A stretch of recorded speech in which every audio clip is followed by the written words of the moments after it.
鹦鹉死后千万不要用手碰，更别埋土里。你以为这是对鸟好，其实是在害其他鹦鹉，不少人都因此吃了大亏，最后连累整窝鹦鹉遭罪，自己也难受。今天给大家分享的养鹦鹉经验，尤其是第二个知识点，关系到你家鹦鹉能不能安稳过冬。第一个，如果鹦鹉死了，别想着挖个坑埋了，虽然想法是好的，但这样会对土壤和水源造成很大危害，寄生虫和病菌会扩散，污染环境，只有坏处没有好处。有条件的话，建议火化处理；没条件就用密封袋装好，丢有害垃圾桶。第二个，元旦前后养鹦鹉可不是简单喂点水就行，喂水这步做错了，后面2个月你都很难养好鹦鹉，这可不是危言耸听。给鹦鹉喂水不是倒点凉白开就结束，10个养鸟人里9个都做错了，要么用冷水，要么长时间不换水，很容易滋生细菌和寄生虫。这段时间温差大又潮湿，为啥你养的鹦鹉问题不断？别人养几十只都活蹦乱跳，你家鹦鹉却出现呆立打蔫、无精打采、羽毛杂乱无光泽、掉毛严重，还总着羽啄毛，甚至拉5颜6色稀便、体重下降的情况，那是鹦鹉体内外同时感染了寄生虫。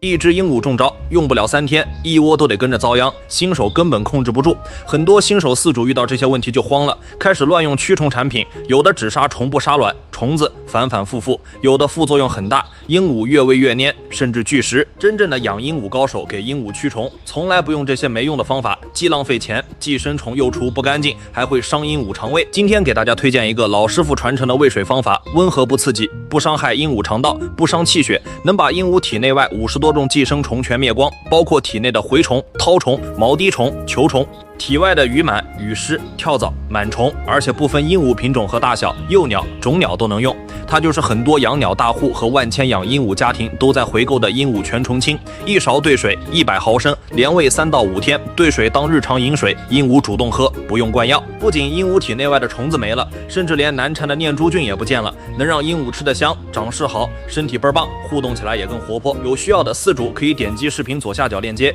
，1瓶也给你包邮到家，早用早让鹦鹉摆脱寄生虫困扰。